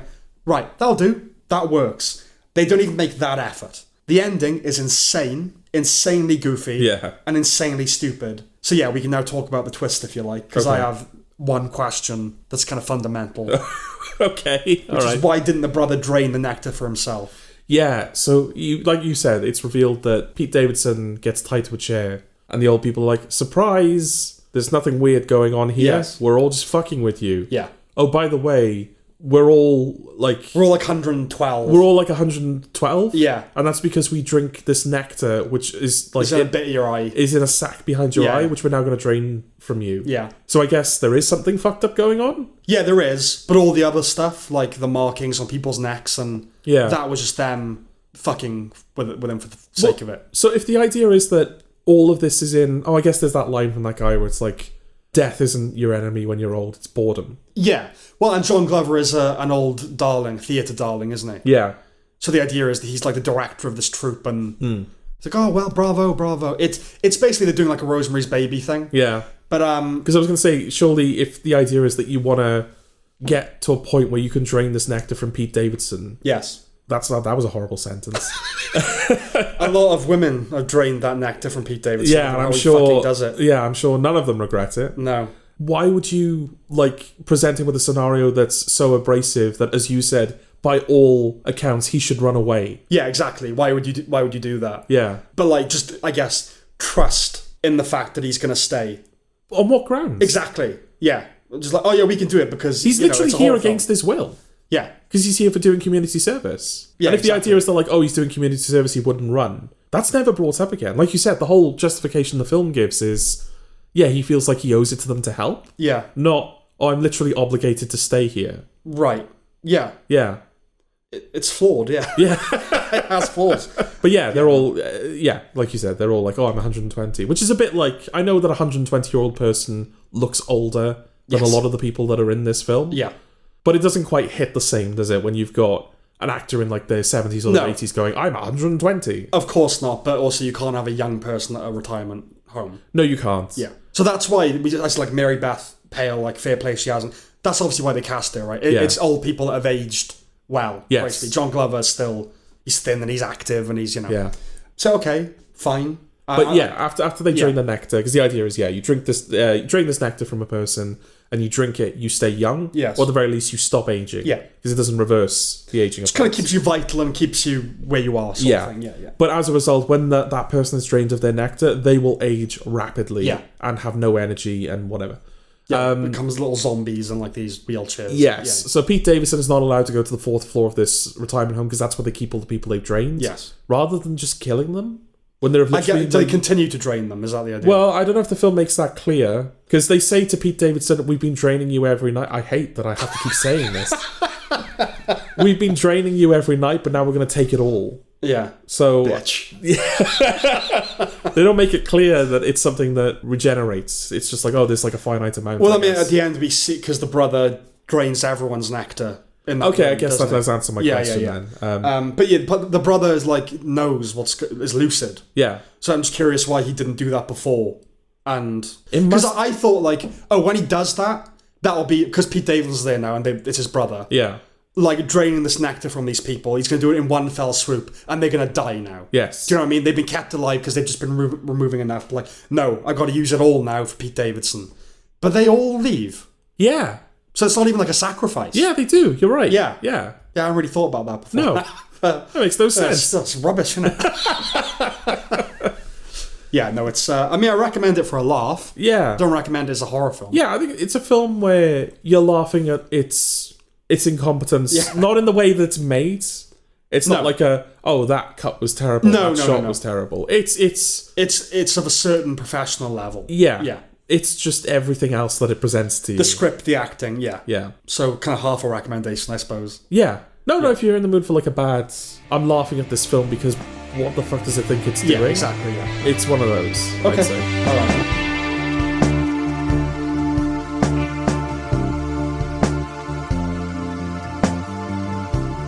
right. Alien Earth. What's it about? You know Alien? Yeah. Oh, there's more to it than that. No, I was going to say, if it was that, we wouldn't have such fucking bitching and complaining. It's set a couple of years before the first Alien. I think a year. A year. But that couldn't be less relevant, actually. No, absolutely, yeah. I mean, in a sense, the title kind of says everything you need to. Yes. We start on a spaceship. Yeah. That spaceship then makes its way back to Earth and crashes into a city, New Saigon, I think. Yeah. Like you said, a year before the original Alien, so kind of in the future, whatever the Alien timeline is. And on that ship is a xenomorph and a bunch of other aliens. Yes. And they're all getting loose. Yeah. So they send in... So there's the... So the show... When the show starts, it says there are 3 types of cybernetic... Yeah, there are synths, which are basically robots. Yeah. Cyborgs, which are people with augmented... Yeah. Like you've got kind of a flamethrower in your arm or whatever. Yeah. And these new things, hybrids. Yeah. Which are... It's human consciousness uploaded into a machine. Yeah. So there's a child in the... Like at the beginning of the first episode, her consciousness is uploaded into this hybrid... And then they create a couple more. So there's like a group of them. The Lost Boys. It's like a Peter Pan thing. Because they're children. Because they're children, and the corporation that created them, the head of that corporation is Kid Cavalier, who's considered... Boy Cavalier, sorry. Who's considered like a boy genius. So he's the Peter Pan, and they're his Lost Boys, is the thinking. But she finds out that the ship has crashed and that aliens are getting loose, and her brother has gone in as a medic to try and sort it all out. So she's like, I gotta go in and help. Yes. And that's how they make contact with the aliens, which they then bring back, and the season is sort of... Yeah, it's exploring the kind of ramifications of that, and because they belong to Weyland-Yutani. Yeah. Okay, all right, yeah, but plotty, it's a lot plotty. That's the thing, it's... Yeah, and at the start in particular, it's actually a lot plottier than I remember it being. But the way we're talking about it is not representative of how it's presented in the show. It's very clear and... Yeah, okay. So it's the brainchild of Noah Hawley, man behind Fargo and Legion. His reputation is for being an original storyteller within established franchises. Yes. Right? And here he continues that grand tradition. He's a genius at remixing lore, right, and reworking things. We're dropped into a straight-up homage to Alien, with the crew of the Maginot waking up from cryo-sleep, full-on 70s-ness with the hair and the smoking, the cinematography, the texture, the font, the production design, very me. Yeah. I suspect very you as well. Well, just the way that the logo fades in at the beginning of every episode in a way that emulates the opening to the original Alien. They're observing the original Alien's feel. So, the computers have that kind of analog feeling and all that sort of thing. Yeah, well, he said in interviews, isn't he, that the world of Alien, it's very slimy, isn't it? It's very, dripping, yeah. Lots of slime on computers. Yes. And, it feels like part of the mission of this show is to recapture the vibe of that original Alien. In terms of, like you said, its tone and its presentation. We've got, throughout the show, there's moments where we're getting a kind of, double exposure where images are fading in on top of each other. And I think a lot of that is to kind of evoke that kind of... How would you describe the kind of spirit of the original Alien, if you will? Because I think the show is capturing that. I just don't know how to present that here. Creeping dread, I suppose. Yeah. I mean, aesthetically, it's that kind of... it's... They're blue-collar workers in space. So the spaceship is like an oil rig, basically. They're sweaty and dirty, and it's steam and dripping water, and which they can't do that all of the time in this, but they find opportunities to do so. Yes. But it was another reminder that television has come such a long way, right? Yeah. Admittedly, in this case, with a $250 million budget. Well, yeah. But ain't it nice when you have that budget and it looks like this instead of Avengers? Yes, absolutely. So while the first 2 episodes are a little more action-oriented than most of the season, it establishes a deliberate pace from the off, as well as a slightly off-kilter presentation.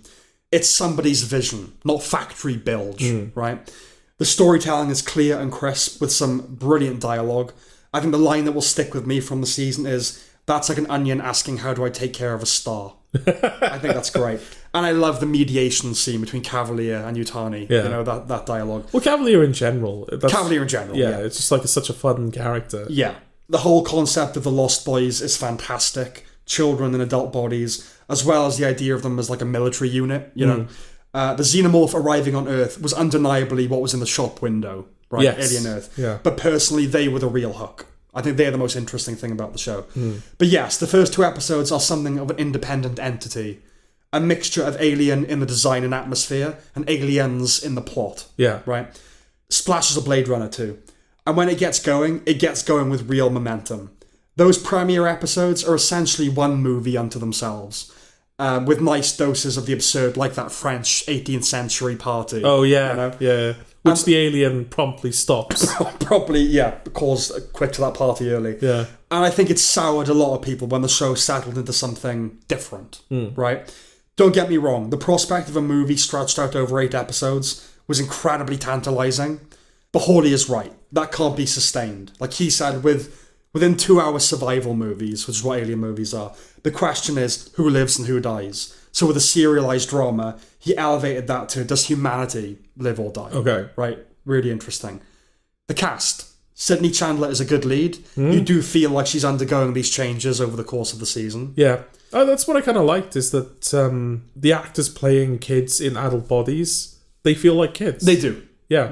Yeah. Something up with Nibs, man. Nibs, that was her name. Yeah, there's something up with her. No, I remember you kind of asking me, there's that episode where she's convinced that she's pregnant. Yeah. Despite having not undergone anything. Yeah. I would say any procedure, but that's such a bizarre way of saying she hasn't had sex. Yeah. Hello, all right, darling, let's commence the procedure. Also, she's not human and presumably not built. There's no one in any way possible that she could be pregnant. No, but she's convinced that she is. Yes. And so they're having a therapy session with her. They're trying to say, sure? Yeah. What's going on, love? Yeah. And she kind of like kicks something away at one point. She's having like a tantrum. Yeah. But because she's not only an adult, but this machine, this incredibly strong machine, they're fucking terrified of her. Yes. And I think you asked me like, oh yeah, I guess like, what would a kid having a tantrum be like if that was... Right. If you were in the body, it would be terrifying if it was an adult. It's the chimp with a machine gun thing, isn't it? It's like, oh, fuck. Yeah, exactly. Yeah. But the standouts in the cast, I think we would agree, are Timothy Olyphant's Kirsch. He was fun. Always knowing more than everyone in the room. Yeah. Right? Samuel Blanken as petulant trillionaire Boy Cavalier. Yeah, he was fun. And Babu Sise as determined company cyborg Kumi Moro. Yeah, he was the one that I enjoyed the most. I would agree. Yeah. He was the biggest surprise, definitely. The breakout character, really. Yeah. Cavalier is a hell of a lot of fun to watch, but it's easier to play that than what Sise is doing. Yeah. You know? And I loved that rivalry between Moro and Kirsch. Yes. I thought that was great. Yeah. But back to the Lost Boys. Seeing how they evolved and grew up, so to speak, was a core strength of the season. How they responded to their unique situation in different ways. She had like Nibs because she's traumatized by what happened. She's like, she can't believe that she's not in control of what's inside her. So the idea of pregnancy, I think, comes from that. It's like, no, I'm not this hybrid thing. I'm pregnant. You know? Okay. The Peter Pan analogy that was woven throughout reminded me of that Peter and the Wolf episode from Fargo. Yeah. You know? And everything just clicks into place. Jonathan Ajayi Smee is the best at expressing the child within. Oh, is that the black guy? Yeah, he's a lot of fun. It's good because I think he's the one they focus on the least. Yeah, I think because he's meant to be like, he can just be a kid. Yeah. Basically. And I don't know if that's what made him the most compelling of the kids. Right. I say that, Wendy's the most compelling. Not the most compelling, but a lot of fun. Yeah, he's the one that you pay attention to when it's those group dynamics. Yes. And I don't know whether that's because he doesn't have anything... He doesn't go through... He's not given a spotlight in the way the other ones are, but he's channeling the Haribo advert appeal, isn't he? For mainstream audiences. My mother likes the show, which was far from a guarantee. Okay. And that element is a big part of that, you know? I think it's kind of a way of getting everyone into the tent. Yeah. I've heard people complain about them. And I'm sure this is a point to which we will return. But genre properties just really bring out the worst in people. Okay, well, this is something I kind of wanted to talk about. Yeah. Is this the right time to do it? I don't know where you are in your notes. I think maybe we can end talking about all that. Okay. Yeah. We'll come back to it then. The creatures. Yeah. They're not coy about the xenomorph, right? No. Because I think... Which is something I've seen people complain about. Right. On both ends of the spectrum. Yeah. I've seen people say, oh, they couldn't wait to get the xenomorph out. Okay. You know, they couldn't wait to fucking... Oh, it's an alien thing, so we have to have a xenomorph in it. Like, it's some cynical... Right. Trying to pull in the punters. It's alien. And then I've seen other people say, oh, they really did the xenomorph dirty. Okay. Because, in the original xenomorph, we have it in those first couple of episodes, and then it's dispatched. Mm-hmm. So people are like, oh, they just easily kill an alien. Right. As if aliens wasn't a thing. Yeah, it's not like impossible to kill them. The threat of aliens is how many there are, not that they're difficult to kill. Yeah, and also it's killed by a hybrid. It's not killed by just a guy. No. Yeah. And then later on in the season, I guess this is a bit of a spoiler. I assume we're doing spoilers? Yeah. Yeah, she kind of ends up building a relationship with an alien to the point where she can command it. Yeah. So I've seen people say, like, oh, that's the final nail in the coffin for the xenomorph. It's like, how are we supposed to be scared of this thing when it's like a pet, basically? Right. I guess I could have seen the xenomorph receiving commands from someone and acting on them. That is a big risk narratively, I suppose. 100%. And it depends on your perspective, isn't it? Because you could go like, oh, wow, they were so out of ideas. The only thing we could do with the xenomorph is make it subservient. Okay. Or I guess we're more on this side of the field, which is, oh, how bold and interesting. And new. Yeah. To kind of... play with it. Yeah. Remix it. Because the xenomorph is like, it's an interesting creature, isn't it? Because we would think of it as evil, but it's... Well, not evil. Not evil is just bad news, you know? Well, that's the thing. Yeah. I mean, you think of like, oh, it's a villain. It's like it's a bad thing. Yes. It's evil. But it's not. It's a creature. It's an animal, It's no more evil than a tiger. Exactly. You know? But definitely come back to all that. So, yeah, I might be jumping ahead of them. No, I think it's might be one of those things where we're jumping around a little bit because the show is so... Again, kind of like Weapons, the show's so layered. There's a lot to talk about. Yeah, a lot of things kind of overlap in terms of the points that could be made. But Hawley's philosophy was, well, you can't replicate the feeling of discovery that you had with Alien. Exactly, right? Yeah. So we invent new creatures, okay? Yeah. The most prominent of which, of course, is the eye. For most of the season, the eye inhabits a sheep. Yes. And I abhorred that, like, using what they had, not killing its power by having it constantly migrate from host to host. But that fucking sheep, man. Swear to God. It's not an ew, it's an ew. Yeah, exactly. It's not a ram, it's a dam. The eye knows pie, right? Yeah. And I'm very happy its host was a sheep when it conveyed that data. Yes. Yeah. And it's a real sheep to start with. Yeah, I mean... This thing, not for very long, sure, but there are limits, in this case ethical ones. I don't think you can do this. No. Yeah, I guess putting prosthetics on a sheep like that probably would be frowned upon. Yes. Also how would the sheep react to that. Agitate it, yeah. But yeah, I mean, the CG, for the most part, this is a fantastic looking show. No, and I want to talk about the CG. Yeah. The set design is, like, fantastic. It's all 10 out of 10, basically. Yeah. But it was a reassuring sign to me that they opted for practical where they could. Yeah. Right? And a real xenomorph, so to speak, when they could. Yeah. It's a shame when it becomes CG. It is a shame. Yeah. I'll admit that. I'm loath to nitpick the effects because, but they are part of the picture and you've got to be consistent. Like the fly was ropey. Yeah, but I think part of it is because the practical stuff is so compelling. Yeah. And like so you can convincing. tell in some scenes, like Alien, like that is a guy in a costume. It's done very well. That's the thing. But, like that's the leg joint of a man. Yeah. Maybe it's a hot take, I'm not sure. Yeah. I think the xenomorph should be practical. I totally agree. I think the fact that you can see a human in there is kind of what makes it more effective. Yeah, I think, obviously, when Alien is in Alien, it's used very sparingly. I just couldn't have a CG Alien then, right? That was any good anyway. It's around a lot more now. Yeah. And it is like a feral creature that she's commanding. And at the when end, it's doing its somersaults and killing everyone, it just can't be a dude, It can't be a dude. Yeah. But like at the end, towards the end of the show, you see it in broad daylight, which I don't think they've ever done with the Alien. No, and in a cave as well. Like But I mean, it's a creature that was designed and built to be worn as a costume. Yes. So I think when you see someone in that creature, I think that's what it's supposed to look like. It's kind of like what Noah Hawley, again, he was talking about in an interview where he said that they kind of gave him the option of, do you want pointed teeth or flat teeth? Like human teeth. And he was like, oh God, human teeth. Yeah, that's so much creepier. So much creepier. And I think that reinforces the idea that, the xenomorph is... It should be like kind of humanoid. Uncanny. Yeah. I agree. I just think it's unavoidable at a certain point, right? Yeah, especially when the xenomorph has been born and it's aging. Yeah. I get all of that. Yeah. I just think because the practical stuff is so well realised, the CG, no matter how good it is, it's going to stand out against that. I would agree. Yeah. The soundtrack. Okay. So each episode closes... this has been more divisive than I expected it to be as well. Well, each episode closes with an arena rock anthem by, sequentially, Black Sabbath, Tool, Metallica, Jane's Addiction, The Smashing Pumpkins, Godsmack, Queens of the Stone Age, and Pearl Jam. Cherub Rock, which they use, is one of those songs to me, right? And I was fully down with its use. Okay. So that just goes to show. But to quote Hawley... When I picture that classic Alien superfan, I picture them driving a van with a Frank Frazetta Alien airbrushed on the side of it. Alien is body horror, action, and rusted metal. How is that not a Tool song? Okay. So that was the logic there. And the idea was to give the cliffhanger endings a grandeur, like proper arena sort of spectacle. I can see why people wouldn't like it. I like it. I like that music anyway. Yeah. It made it exciting, The episode's ending with these like hardcore rock songs. Yeah, why not? I think part of it is learned behaviour to a certain degree. Yeah, I think if you're a film fan or if you watch a lot of stuff, I think if you hear a song like that, like a rock song at the end of something, it can put you in mind of something like, I don't know, Resident Evil or the Transformers films, where it's kind of like, oh, it's like the hard rock stinger at the end of an action film. Right. Which... Alien is not like there's elements of that in there, especially in the first two episodes. But I think it's leaning more towards prestige drama. So for it to then tip over into we're using like an action movie rock song. Yeah.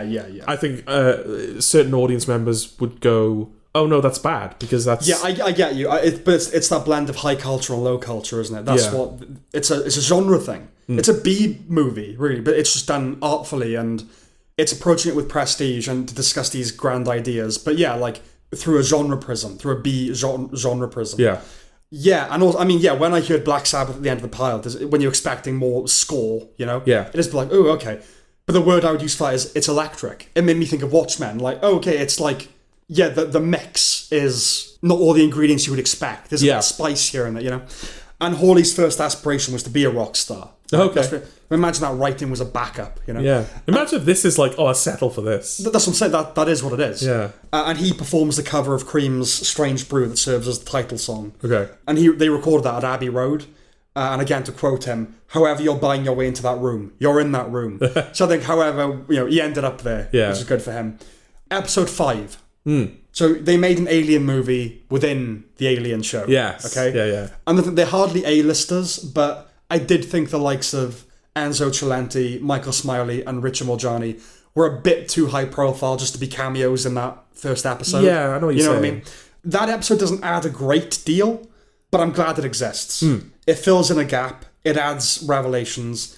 It was very clever to put it where it was. Like, these aren't the characters in whom we need to emotionally invest, so you can't have this as the pilot. No. The fact we've come to know Morrow by that point gives us a natural anchor. It cemented him as the breakout character.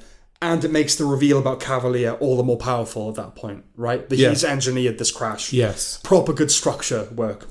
The eye versus the xenomorph was cool. Yeah. I feel like the episode sated some people that were bitching and fucking complaining. Okay. They want not the wrong things, but only one of the right ones. Right. You know? I want alien stuff in there as well, but not only that. I want new stuff as well, fresh material. That's the thing, we did get that. The first 2 episodes gave us alien stuff. Yeah. But that's all they want. Okay. You know? And when the 5th episode is that, it's, oh, great. It's like, yeah, okay, but that's Alien Romulus. Yeah, that's what those films are. Just watch that then. This isn't for you. Okay. And I don't mean that snottily. I just mean, this is it's a serialized drama series. It's not just going to be an Alien movie. Yeah. Okay, and then the final run of episodes. Wendy releasing the xenomorph was really awful. Yeah. That made me go, oh, fuck. Because it's not treated as a big, awful moment. She just does it. Yeah. And I go, that's like, when it just attacks that woman in the lab. That's you're like, unforgivable. That's really awful. Yeah. Well, that's, because I think that's like the first thing that she does. Because we're with her, really, right? Because we kind of start with her. This is what's interesting. Yeah. We start with her, like, as a child, and then she's put into this body, and we see her adjusting. Yeah. And then when the other kids are created, she's kind of helping them through the process. She sees her brother and she's immediately like, I gotta go and help him. Yeah. She's kind of brought, like, they kind of bring her in to converse with she ends up conversing with the xenomorph, but initially they're like, what is your assessment? What do you think we should do? So yeah, she's sort of like one of our main perspective characters. And that was kind of the first big thing she did where I was like, oh, okay, that's... beyond the pale. Like you said, it's kind of shocking that the show doesn't seem to openly condemn her for that, because it feels like it's such an unforgivable act. And that's, to me, alludes to the most interesting thing about the show, I think, on balance, but to which we will return very soon. Yeah. I mean, especially since after that, it becomes more clear. She does other kind of unforgivable things. It's like, oh, okay, I don't think I'm supposed to... She's going down a certain... Yeah. Fucking heartbreaking when Arthur is holding Smee and Slightly's hands. His chest bursts. There's a sprint through episode 7, which keeps up the pace and the excitement. There was a lot of lost in that episode. I don't know if you felt that. Because they're on an island. Well, they're on an island, obviously, but the Utani soldiers reminded me of the freighter folk from season 4 as well. The xenomorph in that episode is functionally the smoke monster. Right. Comes from the trees and just fucking rips everyone up. Yeah. Kirsch really played the long game to lure them in, didn't he? Yeah. This thing, I know synths have been devious in this universe, and a good twist is a good twist, but I didn't want him defecting or to be some inside agent or whatever. And I wanted that enmity between him and Morrow preserved. Yeah. Speaking of twists, the Aid Edmondson one. Yeah. Genuinely surprising. No, that was good. Because it never occurs to you. It never occurs to you. Kirsch is the synth. Yeah, exactly. Yeah. Why would you have any suspicions about Aid Edmondson? But it's one of those things where the show doesn't even drop hints, I don't think. No. I'd have to go back and watch it. No, yeah, I don't think it's planted at all. No. But Boy Cavalier says something, maybe even in the finale. I think it's the finale. He says something about like, I built my first synth when I was young, and they killed his dad. They killed my father. What a great origin story for villain as well. Yeah, absolutely. Yeah. And I think we were both like, oh, is that Aid Edmondson? Yeah. And in fairness to the show, it doesn't keep up pretense for very long. Yeah, it's instantly that. Yeah, but it's nice because that's something I suppose you could go, well, he could have just been a guy. We didn't need that. But I think it does a lot to reinforce the relationship between those two characters. Yeah, and it was his dad, basically. Yeah, it's cool in retrospect. Like, Aid Edmondson is not just the help. He's, like you said, he's basically his father. And it adds to that, like, where's the line here? Like, nobody thought he was a synth. Yeah. So, it's that blurring, all that. In a show about humanity, right, to find out that one of the few human characters is not even human. It's not. Yeah, exactly. So yeah, Wendy can communicate with and influence the xenomorphs. That's the fascinating wrinkle that fundamentally shifts the dynamic of the franchise, right? Now, I'm pro-human all the way. Okay. And I believe the show is, okay? Okay. But Wendy has that somewhat lefty slant of with other animals, it's not their fault, they're honest. And like Attenborough on the savannah, doesn't she have a responsibility not to intervene when the xenomorph is murdering everyone? But this isn't nature as nature intended. You've dropped a foreign being into an alien environment. Yeah. If you can stop it, don't you have an ethical obligation to do so? Well, if a lion, you said tiger already, but if a tiger breaks out of the zoo and starts mauling everyone, the tiger's just being a tiger. But if you've got the trank, you have to use it, don't you? Yeah. So. Well, that's when she's talking to her brother, and her brother was like, "Oh no, it's a creature. It's wrong what it's doing." She's like, "Is it?" Yeah, they're honest. Yeah. That's what she says. That that's what I love about those creatures is that they're honest. Yeah. And on the one hand, she has got a point. The xenomorph has never been a hypocrite. It wants to eat, so it eats. Yeah. It wants to reproduce. So it that makes me think of that Norm Macdonald joke. He says his friend said the worst thing about Bill Cosby was the hypocrisy. Right. And he's like, I think most racists are hypocrites. They don't rapists going like, I love to rape. It's just the alien going like saying it's a pacifist. Yeah, on the one hand, she is absolutely right, but on the other hand, she's in a position where she's no longer prey for the xenomorph. She's removed from the equation. So isn't it just the easiest thing in the world for her to say, well, I've got no... Like, it's not their fault. Why should I stop them? It's really interesting. Yeah. Especially since she was initially human. Yeah, so she's kind of losing her humanity. The whole reason that they're in this situation is because... I know Boy Cavalier orchestrated the crash, and so those creatures may have always been coming to his island. Yes. But she went to save her brother. A very human thing to do. And now she's standing before her brother basically saying... I don't need to stop this creature that's going to eat you. Yeah, your food, I'm not. Yeah. Yeah. But that's the big thing over the course of the season, right? She's like, maybe I don't want to be human. If like, you're the example, maybe I don't want to be that. Maybe I want to be something else. And then she has that kind of little monologue where she says, I'm not Wendy, I'm not Marcy, I'm not human, I'm not a robot. Like, what the fuck am I? Yeah. But it's alien. I want the xenomorph to lose, you know? But yeah, the most interesting dimension of the whole thing for me is Wendy's our protagonist, and the Lost Boys more broadly. We sympathise most deeply with them, and there are moments in the structure of the drama, like where Wendy tells Joe that why she likes the aliens, that in other things would be the authorial moment, right? The quote is, it's complicated, because her brother says life is complicated, and she says that's what powerless people say to justify doing nothing. That this is the grand statement of the thing, and this is why we're with her, right? But we're not. She is wrong. Yeah. I don't know if that's universal, but she is wrong.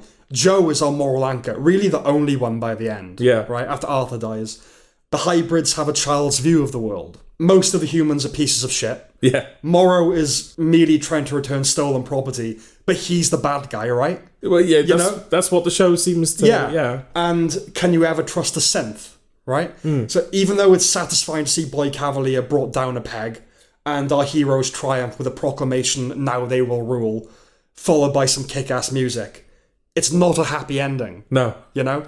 The look on Joe's face says it all. He's the last one left really for us to be with. Yeah. It's hard to think of something else that's done this. That's had that approach. Okay. Because you said, like, the show is not telegraphing how awful what she's doing is.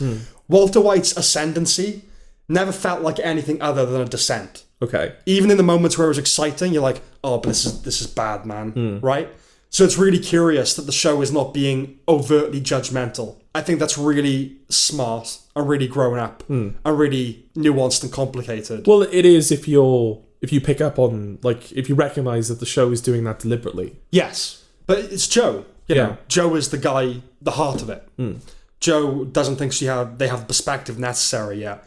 Or Boy Cavalier is a fucking evil, twisted piece of shit. And the alien... just is an animal that wants to kill everything. Yeah. Like Boy Cavalier, he wants to invent this intelligence. Yeah. Just to have a conversation with someone smarter than him. He's a true egomaniac. Yeah. You know. Like when he that's why at the end where she says, now we rule, in spite of it, he smiles. Yeah. Because he's like, yes, I have birthed the next generation of... Yeah. Absolutely. But yeah, I mean, when he discovers that the eye is intelligent... Yeah. He cries. He gets proper upset. He's so excited at the idea of putting the eye in a person so he can actually talk to it. Yeah. Like he's looking at the sheep in a tank going, I want to talk to you so bad. Yeah, yeah. And when he finds out he can do pie, he's up close to him and he's just like got tears in his eyes. Yeah, it's great. I think setting the first season on an island is kind of genius. Right? Okay. What happens when they get off? Okay, because I've seen that as a criticism as well. Yes. It's like it's called Alien Earth, but this could have just been like because it's on an island. Why bother? Yeah, season 1, man. Okay, it's season 1. We're on the ground floor of the thing, right? Because he has a plan for multiple seasons. I honestly just feel like applauding. Okay, just the thing about like you start here. Okay, it's on Earth, but it's contained. Yeah. First in a lab, now it's on an island. Now what the fuck? Yeah. You know? The biggest problem for me is that we have to wait now. Like, they haven't renewed it yet. They better fucking renew it. I'm telling you right now. Critics love it. Yeah. A lot of people seem to hate it. I've seen identical comments on different videos from different accounts. So there's some bot action going on. Okay. Don't know why. And it's not perfect, right? But as far as I'm convinced, Noah Hawley is the man. Okay. I love this show. Right. Yeah. Okay. So you wanted to discuss, I think, some of the negative. Yeah, I think it's sort of position in the culture is kind of fascinating me at the moment. And it seems to be... I mean, it's a show that... It's a prestige drama. Yeah. That conducts itself very well. It treats its franchise that it's representing with respect. It seems to know what kind of story it's telling. It knows how to go about that. Just in terms, like we said, in terms of like its production, it's just very well put together. All of that kind of stuff. And it's doing things that are narratively very interesting, both in isolation, such as just like those conversations about, well, just the fact that like the main character ends up being very much in the wrong, but the show is kind of not condemning them for that. And also just, how interesting that they're making the xenomorph like respond to like commands. Yes. Now. And yet it seems to be something that people really, really hate, as well as like people like you that seem to really, really like it. Yes. And that's kind of fascinating to me. And I think part of what's fascinating about it is that there could be an argument to be made here that we have a good case study to compare it to. Okay. Because this is a sci-fi horror franchise show. And earlier this year, we had the last season of Andor, which is a sci-fi, not horror, but it's a sci-fi prestige drama show set in the Star Wars universe. Yes. Alien Earth seems to be quite divisive, and Andor, universally beloved. Yes. Many people consider that show already to be an all-timer. Right. So how come Andor is receiving a lot of praise and Alien Earth seems to be so divisive? When on paper you could say they're in very similar position in which that they, like I said, they're kind of these prestige drama adaptations of these big sci-fi franchises. Yeah. Well, I think the fandoms, they are different. Yeah. I mean, even though we've just said Andor was very well reviewed and people liked it as well. There's kind of no pleasing genre people. Okay. A lot of the time. They're like gamers. Do you know what I mean? I'm not putting you in that, but like nothing is ever good enough. Okay. Because it's not the game you played when you were 12, right? It's Alien, it's never going to be Alien again, right?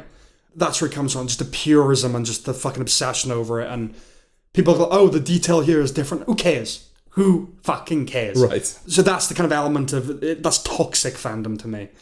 I think Andor, I'm in the minority with Andor because I'm not a big fan of it and everyone else seems to be. So I'm not really, I don't know if I'm the right person to kind of have that thing. But I think Alien Earth is taking more risks than Andor was. Okay. Andor was like, we're going to do Star Wars, but like an adult show, where it's about bureaucracy and all that kind of thing. Alien Earth, its ideas are kind of wackier in a way. Like we're going to have children in adult bodies. Yeah, it's taking more out there risks, I would argue. Is that part of it, maybe? Is that you kind of said that you were going to do an adult Star Wars? Yes. And is that part of it? Whereas I think for a lot of people, they resent the fact that Star Wars has been kind of infantilized to a certain degree. It's considered like... Even though it is for children. No, but that's the thing. It's considered like a family-friendly franchise for children in some cases. Yeah. The newer Disney films feels like they're leaning into that quite a bit as well. And so for them to receive a Star Wars show... Vindicates. That's the... it's treating Star Wars with the gravitas that you would always deserve. Oh, it's not childish to like Star Wars. Yeah. Yeah. It's a serious show about serious consequences and serious shit. Right. People die in it, you know? Yes. And it's about like the politics of war and all that. But of course, Andor is not Star Wars. Well, that's the thing. I whereas I recognise the quality of Andor. Yeah. And I like there are some things about it I do like. I think we've said before, I think that Skeleton Crew, which came out this year as well, that's weird to think, isn't it? The Skeleton Crew came out this year.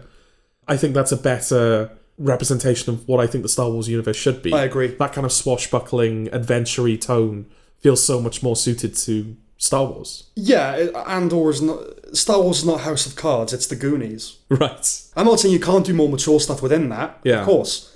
But come on, it's a space opera, it's a fantasy, it's princesses and robots, and come on. Yeah. It's not for... I'm not saying it's not for adults. It's not high, sophisticated art, okay? It's Star Wars. Whereas Alien... Yeah. I guess because it started as sci-fi horror yeah. that was gory and grimy and yes. doing things that no one has seen before. It's never not been cool to like Alien. Mm-hmm. Alien has never been infantilized to any degree. I see what you're saying, yeah. So maybe that's part of it. It's like with Andor, it had that air of like, oh no, it's treating Star Wars properly. Yeah. Whereas with Alien now, it's like, oh, it's like doing not sillier things, but what was the word you used earlier? Wackier concepts in Alien, yeah. No, sillier, like it could have been sillier. I think a lot of people have found the children as adults silly. I don't. I think it works really well. Yeah. But I know a lot of people have thought that, oh, it's embarrassing. They're talking like, it's like nothing's good enough. Okay. And I'm not to deflate any criticism. I'm not being overly protective of Alien Earth. I hate this element of culture where, bitching about every fucking little thing. Andor fools Star Wars fans into thinking it was always grown up to like Star Wars. Okay. You know what I'm saying? I like a bit of Star Wars. Nothing wrong with liking Star Wars, but let's not pretend it's Taxi Driver or something. Okay. It's not. It's Star Wars. So yeah, I think you're right. I think it was giving them a pat on the back going, yeah, no, you were right all along. And Alien, I think it's more experimental than Andor is. Okay. Andor is a wild departure, but it is what it is. It's like, oh, we'll do bureaucracy in space. That's what we'll do. It's very rigidly that. And Alien's like, well, we'll do a bit of this, a bit of that. We're going to try this idea, try that idea. Yeah. I think it's more commendable, I'm in the minority. I don't know. I think you prefer Alien to Andor, right? Yeah, I think so. Yeah. I know I'm definitely not as in love with it as you are, but I don't think that says anything bad. No, because I like it a lot. Yeah, about the show or my relationship to it. I think I remember saying to you in the beginning when it was those first two, like that kind of action movie era that it was in. I remember saying to you that like, oh, that was kind of a breath of fresh air because I was worried the show was just going to be people in labs soliloquizing about ideas. Yes. And it never truly devolves into that. It's not that. It's not an overly philosophical show. It's character motivations and plot. Yeah. And that stuff emerges. It's not, Yeah. It's not navel gazing. No, it's not navel gazing. But yeah, when it kind of, you reach the later portion of the show, and it is mostly people in labs talking about the nature of things and everything like that. I was like, oh, this is kind of what I wanted to avoid. Right. But I don't think it's a bad version of that. No, and we return to the action and all that kind of stuff. Yeah. And it's always exciting. I mean, I always found it exciting. Like, I couldn't wait for the next episode.